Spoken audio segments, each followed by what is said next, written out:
저희가 지난주에는 이삭이 태어났죠. 하지만 오늘의 주인공은 이삭이 아니라 이삭의 형 이스마엘이라는 사람입니다. 이스마엘은 사라의 여종 하갈과 아브라함 사이에서 태어난 자식입니다. 사라가 아이를 낳지 못하자 아브라함은 하갈을 통해서 미리 아들을 본 것입니다. 그러나 이제 본처 사라가 아들을 낳았으니 첩 하갈과 또 서출 이스마엘은 그 집에서 눈치를 봐야 합니다. 그런데 이 어린 이스마엘이 무슨 눈치를 볼 수가 있었겠어요? 하루는 이스마엘이 이삭을 놀린 겁니다. 어떻게 놀렸을까요? 뭐 푸하하하 뭐 이렇게 놀리듯이 이삭 삭삭삭 놀렸을까요? 어린이들은 뭐 어떻게든 놀릴 수가 있습니다. 그런데 그것을 사라는 명분으로 삼아서 아브라함에게 하갈과 이스마엘을 쫓아내자고 합니다. 실은 그들에게 유산을 나눠주기가 싫었던 것이죠. 아브라함은 이삭에게 마음이 가는 것은 사실이지만 또 이스마엘도 자기 아들이었기 때문에 마음이 불편합니다. 하지만 한 지붕 아래 결국 두 혈통이 같이 있을 수는 없었던 걸까요? 결국에 어쩔 수 없이 하갈과 이스마엘은 쫓겨나게 됩니다. 하갈은 어린 이스마엘을 데리고 정처 없이 빈들을 헤매고 다닙니다. 물은 다 떨어지고 결국 목이 말라서 죽게 생겼습니다. 하갈은 차마 아들의 죽음을 볼 수가 없어서 아이를 덤불 아래에 뉘어놓고 저만치 멀리 떨어져서 혼자 울기 시작합니다. 아무것도 없는 사막 한가운데에서 아무것도 할 수 없이 자식의 죽음을 지켜만 봐야 하는 어미의 마음은 어떨까요? 혼란스럽고 두려움과 불안이 가득해서 모든 정신은 마비가 되고 아무것도 할 수가 없습니다. 이런 상황에 놓이면 눈앞에 뭐가 있더라도 보이지가 않죠. 그때 하나님이 이스마엘의 울음소리를 듣습니다. 하늘에서 천사가 내려와서 하갈에게 말합니다. 저 아이를 일으켜 세워라. 내가 저 아이에게서 큰 민족이 나오게 하겠다. 그때 눈이 밝아진 하갈은 눈앞에 샘물을 발견하게 됩니다. 그래서 샘물이 여기 있었네. 그래서 그 샘물로 이스마엘을 먹이고 둘은 살 수가 있었습니다. 하나님은 그 아이가 자라날 때 늘 함께 그 옆에 계시면서 이스마엘을 돌보셨고 이스마엘은 광야에서 활을 쏘는 사람이 되었다고 합니다. 활을 쏘는 사람은 아랍 사람이라는 말입니다. 이삭이 유대인의 선조라면 이스마엘은 아랍인의 선조입니다. 이 이야기는 유대인들의 시선으로 바라본 아랍의 시작이라고도 할 수 있겠습니다. 그래서 궁금해서 이슬람 꾸란을 한번 봤습니다. 이슬람 꾸란에 보니까 거기에는 우리 성경과는 다르게 이제 알라가 이삭이 아니라 이스마엘에게 축복을 합니다. 또 우리 성경에는 아브라함이 모리아산에 가서 야훼에게 이삭을 제물로 바치지 않습니까? 근데 꾸란에 보니까 아브라함이 메카에 가서 알라에게 이스마엘을 제물로 바치더라고요. 정말 재미있는 장면이라고 생각했습니다. 입장에 따라서 이야기는 이렇게 달라질 수가 있습니다. 유대인의 입장에서, 아랍인의 입장에서. 그러나 달라지지 않는 것은 이삭과 이스마엘 모두 누구에게서 나왔어요? 아브라함에게서 나왔다는 것입니다. 우린 여기서 유대 민족과 아랍 민족, 또 유대교와 이슬람 모두가 자매와 형제라는 관점을 발견할 수가 있습니다. 이들은, 그리고 우리는 아직도 전쟁 중에 있지만 사실은 모든 민족이 야훼든 알라든 하나님 앞에서 하나입니다. 우리는 오늘 6.25를 기념해서 민족 화해주일로 지킵니다. 민족 간의 평화, 통일, 화해 이런 것들은 분단된 한반도의 현실 안에서 우리가 계속해서 풀어가야 할 숙제가 될 것입니다. 우리 교회 이름이 또 새민족교회이기도 합니다. 또 제가 사실 활동을 안 하고 있지만 또 이래봬도 NCCK 화해통일위원회 전문위원으로 있습니다. 왜 들어간지는 모르겠어요. 그런데 통일에 대한 전문 지식은 하나도 없는데 어쨌든 이름만 거기 올라가 있습니다. 하지만 한국에서 통일과 관련 없는 사람은 한 사람도 없을 겁니다. 제가 어렸을 때는 김대중이 대통령이 되었기 때문에 그런지 통일이 굉장히 가깝게 느껴졌습니다. 정주영이 북으로 소떼를 보냈다는 이야기, 또 이산가족이 상봉했다는 이야기, 이런 것들은 남과 북이 곧 있으면 하나가 될 수 있겠구나, 이런 기대를 품게 했습니다. 물론 저는 군대에 가지 않을 거라는 희망을 품었습니다.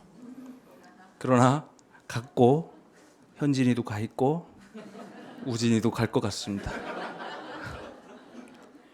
저희 할아버지는 혹시라도 북에 있는 가족을 만날 수 있을까 하는 기대에 늘 가보면 전화기를 붙잡고 계셨습니다. 그러나 결국에 만나지 못하고 돌아가셨습니다. 이렇게 기대는 늘 있었습니다. 남북의 정상이 만났을 때, 그리고 특히 미국 대통령과 북이 만났을 때, 문재인이 군사 분계선을 넘어갔을 때, 종전이라는 단어가 언론에서 들려올 때 희망은 극에 달했습니다. 하지만 늘 그래왔던 것처럼 그 희망은 곧 꺼지고 맙니다. 언제 우리가 웃으면서 악수했는지 무색할 만큼 미사일과 삐라는 아직도 우리 머리 위로 날아다니고 핵실험은 계속되고 있으며 남북공동연락사무소는 폭파됩니다. 통일에 대한 기대는 그렇게 점점 사라집니다. 또 신학생 시절 통일신학자들을 바라볼 때 그들이 무조건 북한을 옹호한다는 느낌을 지울 수가 없었습니다.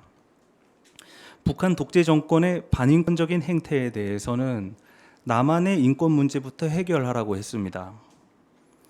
또 북한의 핵을 방어용으로 긍정한다거나 심지어 김일성을 그리스도라고 고백하는 사람도 있었습니다.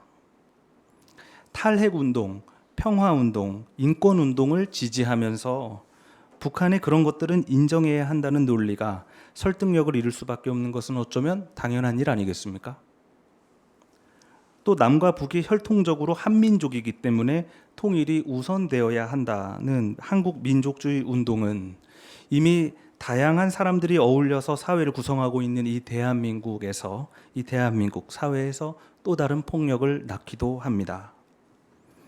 안타깝게도 통일은 그렇게 점점 설득력을 잃었고 이제는 그저 누군가에게는 어떠한 신념으로 남게 되었는지도 모르겠습니다. 참 이런 안타까운 시점에서 우리 새민족교회는 이제 새민족을 어떻게 이해해야 하는지, 또 통일을 어떻게 꿈꾸고 기도해야 하는지 생각해 봐야 합니다. 이 새로운 민족, 이 새민족은 통일해서 강대국을 이룩한 한 민족이 아니라 혈통이나 출신, 심지어 종교까지도 넘어서는 사람들을 가리킵니다. 오늘 로마서에서 바울은 마치 세례를 받은 사람들이 죄를 지어도 천국에 갑니까? 라는 질문에 답을 하는 듯 보입니다. 여러분 어떻게 생각하세요? 세례를 받은 사람이 죄를 지어도 됩니까? 지을 수 있어요.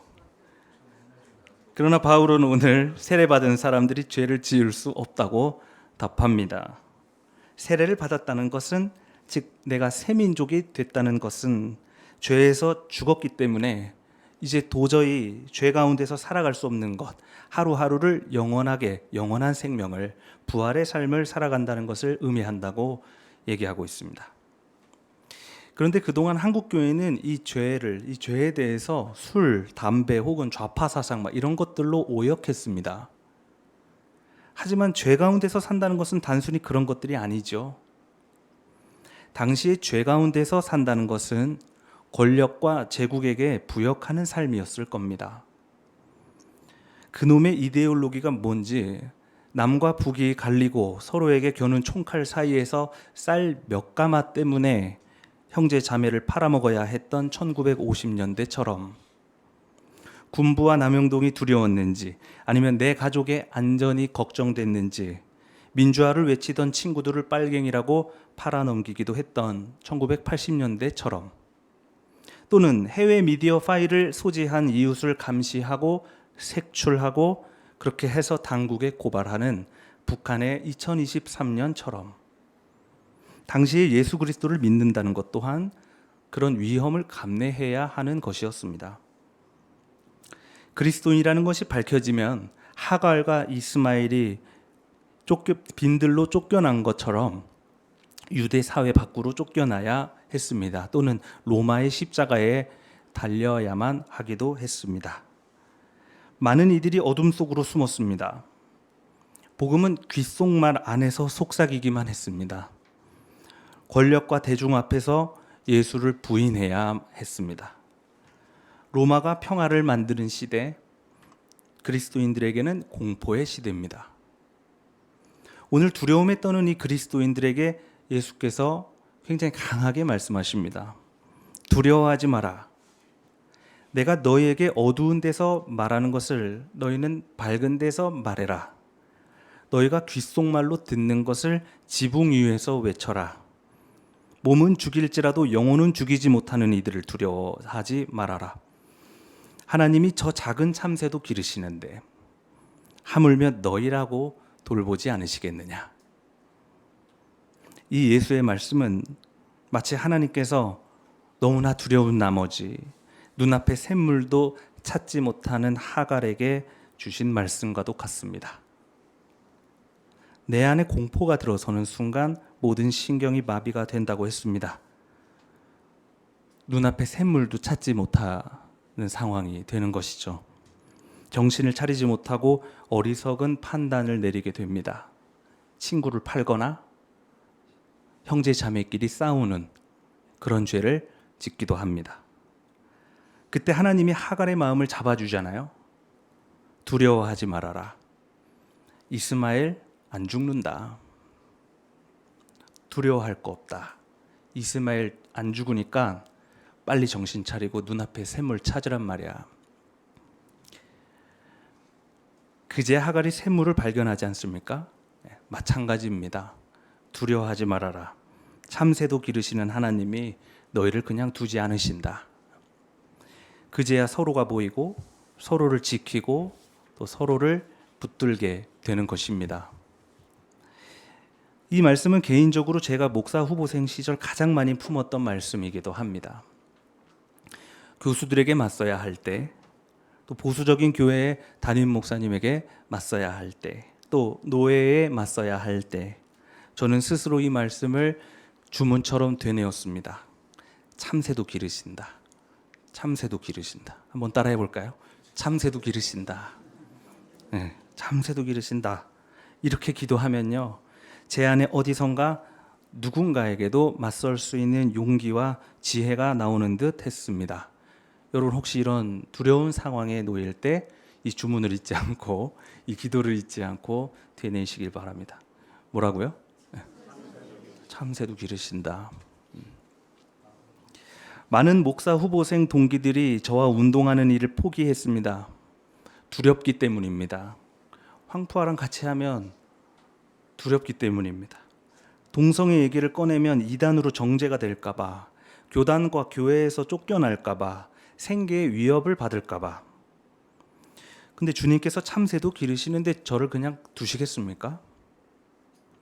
내가 새민족인데, 또 우리가 새민족인데 무엇이 두렵겠습니까? 아니, 새민족 교회가 나를 지켜주는데, 내가 새민족 교회를 지켜주는데, 여러분 참새도 기르시는데 우리에게 해를 가할 자가 아무도 없습니다. 예수께서 말씀하십니다. 내가 평화를 주러 왔다고 착각하지 말아라. 나는 칼을 주러 왔다. 나는 자식이 부모에게 맞서게 하고 며느리가 시어머니에게 맞서게 하러 왔다. 자기 십자가 없는 사람은 나에게 적합하지 않다. 자기 목숨을 얻으려는 사람은 잃을 것이요 나를 위하여 자기 목숨을 잃는 사람은 목숨을 잃을 것이다. 이 종정과 화해, 이 통일을 염원하는 민족 화해주의에는 굉장히 맞지 않는 말씀이에요. 싸우라는 말씀. 그러나 여기서 말하는 평화는 로마가 주는 평화를 말하는 것이지요. 지금의 법대로, 지금의 정권과 지금의 사회 분위기대로, 지금의 국민의 정서대로, 지금의 가부장적인 풍습과 제도대로 안주하는 것이 평화라고 착각하지 마라. 친구를 팔아넘기고 가족을 팔아넘기고 얻어내는 하루 이틀의 생존을 평화라고 착각하지 말아라. 나는 그것들에게 맞설 수 있는 투쟁을 주러 온 하나님이다.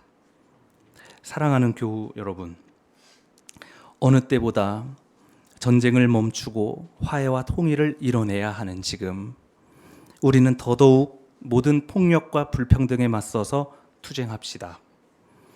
북한 사람이든지 남한 사람이든지 빈들에 쓰러져 있는 하갈과 이스마엘에게 두려움 없이 연대합시다. 새로운 민족, 새 민족은 세상이 주는 평화에 무릎 꿇지 않는 사람들입니다. 오히려 주님께서 주신 칼을 들고 투쟁하는 사람들입니다. 그 진실한 투쟁 가운데 주님의 화해가 충만하길 빕니다. 오늘 주신 말씀을 다 함께 묵상합시다.